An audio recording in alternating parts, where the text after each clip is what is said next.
dark already. Well, at this time of the year, of course, in Britain, it gets dark really quite early, as you can see.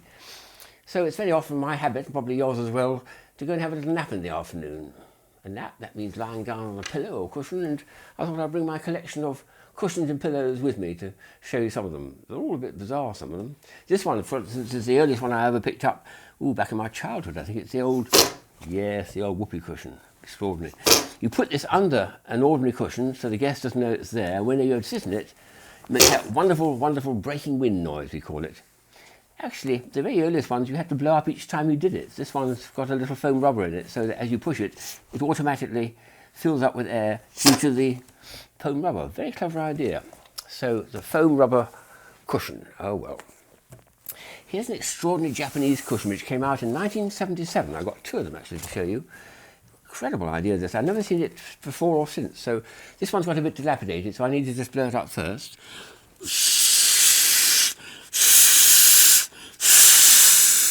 That's sort of about there. You put it on a chair, facing forward like that, and then when you sit in it, what happens?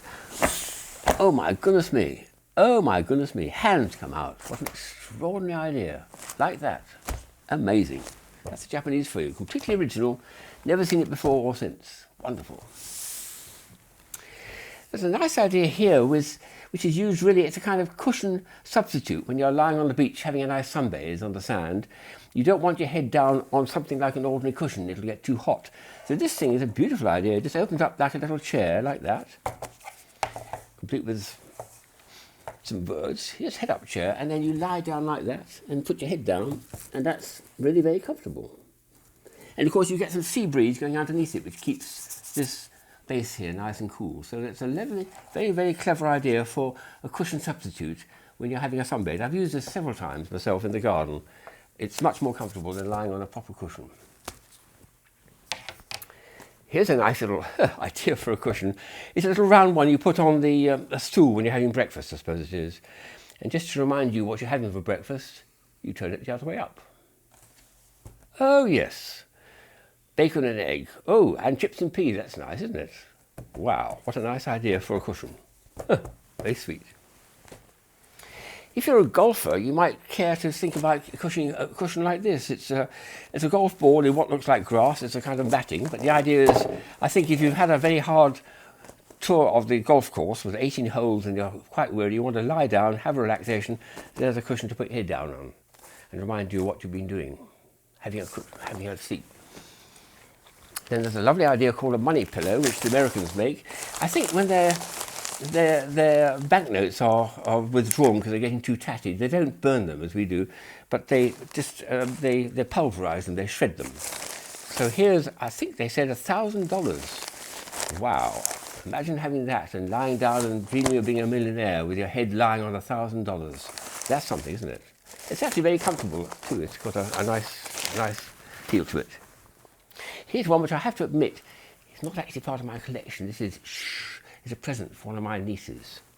But the idea is a beautiful one. It's a very, very pleasing little thing. If you turn it on, there's a switch just here. Look at that. Isn't that beautiful? Lovely, and a very comfortable cushion, but with LEDs. So many things that can have LEDs in it, but that's a particularly tasteful one. I always like looking inside these things, so open up, but you've got to do this anyway to get at the batteries, which is here, and there's the LED rays, a little array. What a lovely idea that is, isn't it? So I hope she's going to be pleased with that. Here's an extraordinary cushion. I've used this actually many times, the only cushion I really have used, because it's a vibrating cushion. It's got a battery inside, or two large D batteries, and when you sit in it, ooh, that noise. And I can feel it vibrating too. It's very good for muscles, for spasms, and for getting the circulation going. A lovely big eccentric motor and very powerful batteries. So a vibrating cushion which came out in the trade fairs about 30 years ago or more. Love it. Here's well, it's not a cushion, but it's an idea for a cushion. It's a heavy piece of rock, except that it's not, of course. It's a bit of it's a Japanese thing. This foam rubber covered with an extraordinary sort of cover to make it look all mottled, as if it's a bit of granite. I quite like the idea, if anyone's into design, of having this enlarged to the size of a cushion and putting this large rock in a comfortable looking chair and inviting the guests to relax and sit back and enjoy themselves. And of course they think they're sitting on a very hard rock. They're not, it's a cushion. Nice one, nice one. And to go back to the beginning, but to go forward as well in time, we have this version of the Whoopee Cushion, but it's electronic. What an extraordinary idea. Look at this. It's got a little testing site. Let's have a go. Oh, yes, that's a nice noise. Another one. Oh, my goodness me. And there's a little delay, 20 seconds, 80 seconds, 120 seconds. So you can put it on the guest chair just as they're about to walk in the room, put it down for 2 minutes, and 2 minutes later there's that awful noise. Suddenly, oh, my goodness me, embarrassment, embarrassment. So from there to there is about 50 years of evolution, I suppose we could call it. Some people call it progress. I call it fun.